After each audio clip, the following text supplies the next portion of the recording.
হয় নমস্কাৰ মোৰ নাম ৰিংকুমণি গগৈ গোহাঁই মোৰ ঘৰ গোহাঁই চাপৰি বৰ্তমান মই বৰদলনি গাঁও পঞ্চায়তৰ ৱাৰ্ড সদস্য হিচাপে মই প্ৰাৰ্থিত্ব আগবঢ়াইছোঁ যেহেতু মই যোৱাবাৰো কংগ্ৰেছ দলৰ প্ৰতিনিধি আছিলোঁ আৰু এইবাৰো মই কংগ্ৰেছ দলৰ পৰাই মই প্ৰতিনিধিত্ব আগবঢ়াইছোঁ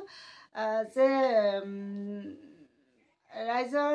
যিটো মোৰ কাম কৰাৰ সদিচ্ছা আছে সেই সদিচ্ছাৰ জৰিয়তে মই কংগ্ৰেছ দলৰ প্ৰতিনিধি হিচাপে নহয় ৰাইজৰ প্ৰতিনিধি হিচাপে মই কাম কৰি যাবলৈ আগবাঢ়ি আহিছোঁ আৰু সেই মনোভাৱ মোৰ থকাৰ কাৰণে ৰাইজে মোক আদৰি ল'ব আৰু যোৱাবাৰ যিদৰে আদৰি লৈছে হয়তো এইবাৰো মোক বিপুল ভোটত তেওঁলোকে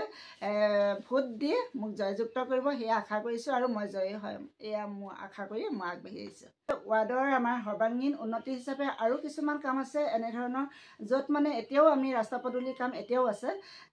মানে বাৰিষা হোৱাৰ লগে লগে ট্ৰেক্টৰসমূহে আমাৰ যিটো ট্ৰেক্টৰ কণ্টিনিউ মানে ট্ৰেক্টৰে কাম কৰা হয় গতিকে ৰাস্তাবিলাকৰ যথেষ্টখিনি খলা বমা বা এনেকুৱা ধৰণৰ পৰিস্থিতিৰ সন্মুখীন হয় ৰাইজে দুৰ্ভোগ ভুগিবলগীয়া হৈছে তাৰোপৰি আমাৰ শিক্ষাৰ ক্ষেত্ৰতো আৰু কিছুমান মানে ল'ৰা ছোৱালীবিলাক আমাৰ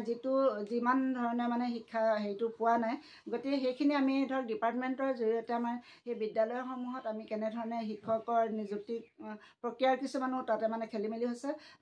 গতিকে যদি প্ৰতিনিধি হিচাপে আমি আগবাঢ়ি যাওঁ সেই শৈক্ষিক দিশৰ ওপৰতো আমি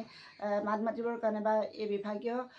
কাম কাজৰ ওপৰত আমি অকণমান চকু দিবলৈ সুবিধা পাম তাৰো আশা কৰিছোঁ আৰু স্বাস্থ্যৰ ক্ষেত্ৰতো আমাৰ এই অঞ্চলত বিশেষকৈ মই মোৰ গাঁওখন বৰদলনি গাঁও পঞ্চায়তৰ এতিয়া সোমাইছে কিন্তু আমি দেখিছিলোঁ আমাৰ ইয়াতে কিছুমান স্বাস্থ্য মানে হেৰি নাই চিকিৎসালয় নাই গতিকে তাৰ কাৰণে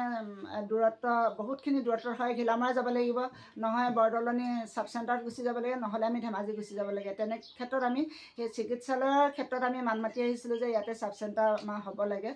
তাৰো সুব্যৱস্থাৰ কাৰণে আমি চেষ্টা কৰিছোঁ যদি প্ৰতিনিধি আমি হৈ যাওঁ তেতিয়া এইখিনিৰ কাৰণে কৰিবলৈ আমি সুবিধা পাম বুলি আশা কৰি আগবাঢ়ি আহিছোঁ অতি পিছপৰা যিসকল আমাৰ ৰাইজ আছে তেওঁলোকৰ কাৰণে কিন্তু বিজেপি চৰকাৰখন নহয় বুলি মই ক'ব খোজোঁ মধ্যবিত্তৰ কাৰণে বিজেপি চৰকাৰ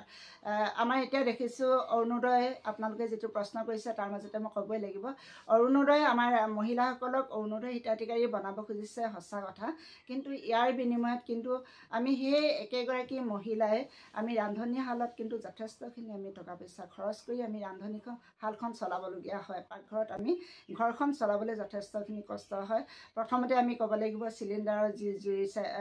মানে যিমান দাম বাঢ়িছে তাৰ কথা ক'ব লাগিব আমি আশা কৰিছোঁ যে এই মধ্যবিত্ত তেওঁলোকে যি ৰাজনীতি কৰিছে সেই ৰাজনীতি আমাৰ গ্ৰামাঞ্চলবিলাকত মধ্যবিত্ত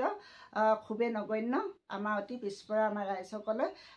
আগবাঢ়ি যাবৰ কাৰণে তেওঁলোকে যেন সুযোগ প্ৰদান কৰে